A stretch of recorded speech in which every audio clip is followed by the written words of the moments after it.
By combining our human senses of seeing and hearing, sensory immersion is most likely the first thing the players will get to see when they play your game, hence the one that is most likely to initially pull a player into your game, and something that even non-gamers can understand. And I know 23 tips is quite a lot, which is why I decided to include chapters in this video so you can see what interests you. Anyhow, let's get into it. Kicking the first one off with a controversial one. Style doesn't matter as long as it's consistent. There seems to be a common belief that in order to make something immersive, it has to be realistic, but that just simply isn't the case. Picking a style and making it coherent throughout the entire game is ultimately what matters the most. Think about the objects that you populate your levels with, the audio that you use in the game, and the UI elements, especially the UI overlays, as these will be constantly seen by the player. Now, in contrast to the previous tip, the second tip is to use realistic sounds. As humans, our hearing capabilities are much better than our sight, making it difficult to create extremely unique sounds that our ears won't detect, which is why the usage of realistic sounds works a lot better with immersion. As an example, you could have a tree with a stylized style, but you would still expect realistic leaf sounds to be coming off of it. In addition to that is that realistic elements also heighten immersion. Elements such as head bobbing, FOV changes, or weather conditions are all realistic elements that heighten immersion and can also be applied to simple styles like low poly. Alright, this is a fun one. The fourth tip is that nature enhances immersion. Don't lose me on this one, but studies have literally shown that the mere sight of nature already made participants more immersed, and the same counts for natural sounds. Try to incorporate some plants and trees in your game and use realistic sounds in order to heighten immersion. Personally, whenever I hear flowing water inside of a game, I'm just somehow instantly immersed. Fifth tip is to avoid obviously looping sounds at all costs. If there's anything that us humans are good at noticing, it's the obvious repetition of sounds. Try to aim for an ambience or soundtrack that is at least 1.5 minutes long, with clear differences in it so that players won't easily recognize the repetition. The sixth tip, and a very common mistake amongst indie game devs, is using the right scale. You won't believe just how many indie games just grab their assets, put them into their scene, and don't really care much about the scale. And this just looks off. As a measurement, simply Google the actual size of an object and use this as a reference. That is quite average. The seventh tip is less present, but still very important in games, and that is to use a clear visual language. What I mean by that is that if you show the player something, let's say a loot box, they will expect future loot boxes to look the exact same, like a visual language. This actually helps a lot with immersion, because players will be able to subconsciously make decisions like, oh, I'm gonna open this loot box, without having to really think about it.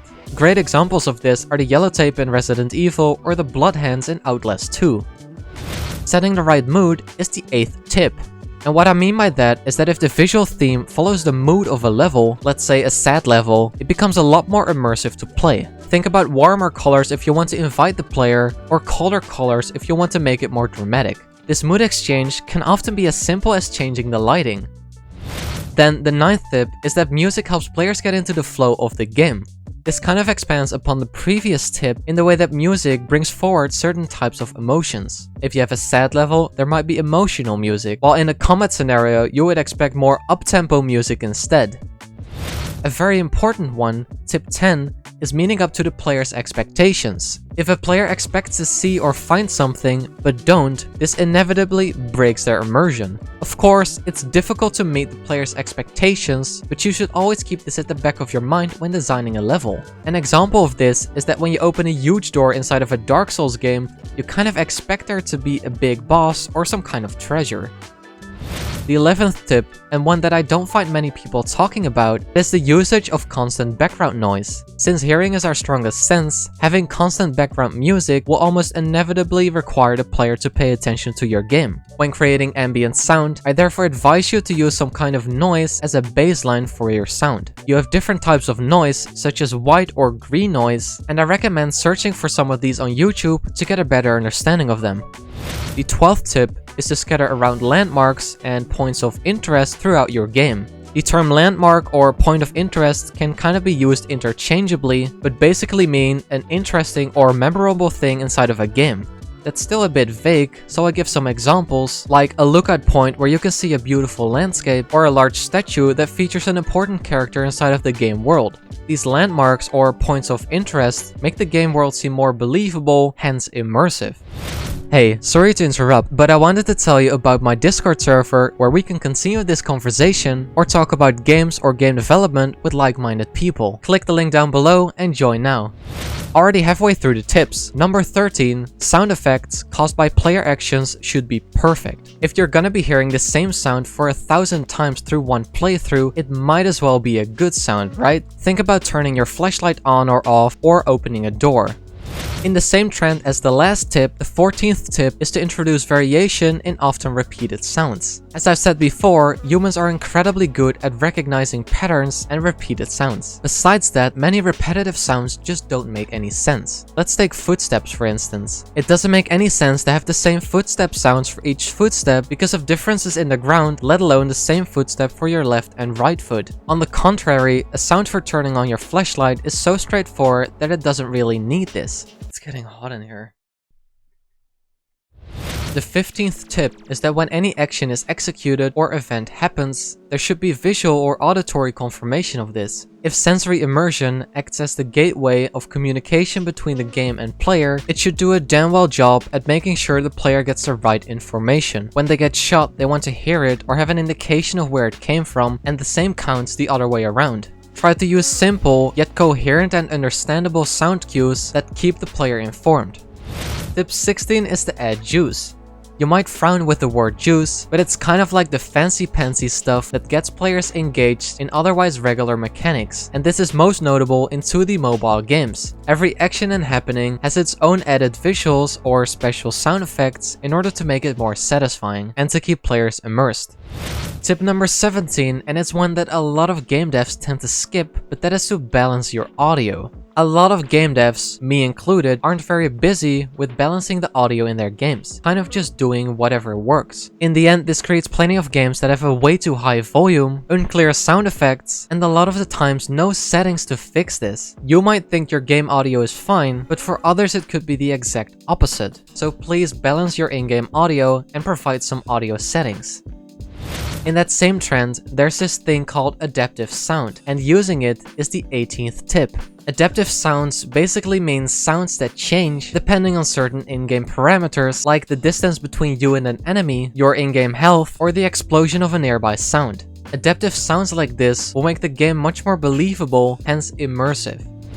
Tip 19 is that instead of playing a sound effect at max volume instantly, make it ease in and ease out. I know this is hard to imagine, but in real life, when a car approaches you, the sound of the car slowly becomes louder as the car gets closer, until it is next to you, and then decreases as it moves on. Ambient sounds like these, or other sounds that you use in your game, could benefit from a more natural ease in and ease out, in order to make it more immersive. Immediate sounds, such as getting shot though, should be instant and impactful. Now tip 20, if you're going to do voice acting, it needs to sound believable. If you're awkward, bored, or just uninterested, players will be able to notice this through the voice acting, and this is bad. It's simple. If the player hears a bored person talk, they'll simply get bored themselves as well. Unless that is just part of the character, of course. In that same trend, the 21st tip is to make your animations believable. What I mean by that is that it's very easy to spot when an animation isn't right. When someone throws a ball or hits someone, there needs to be a certain power behind that inside of the animation, else it doesn't make sense, breaking the immersion.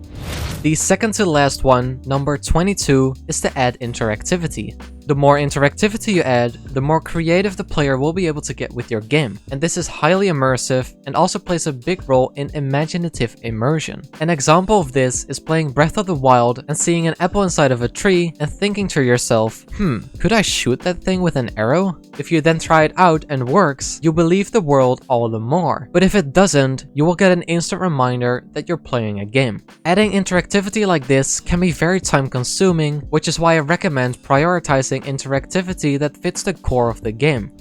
Now the last and final tip of this video, add life. literally. When building a town, add villagers. When building a forest, add birds. And when making a sea, add fish. Quite literally, adding life to the world will make it have more life, which makes it more believable and more immersive.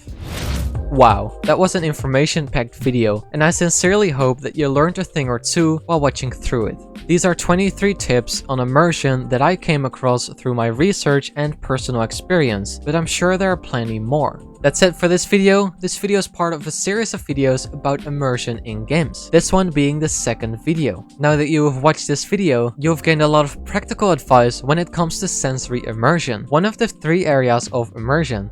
In order to further your knowledge, I recommend checking out the future 2 videos that dive into different areas of immersion. And if those aren't there yet, you know what to do. Like and subscribe for more future content, and I hope to see you next time. Bye bye.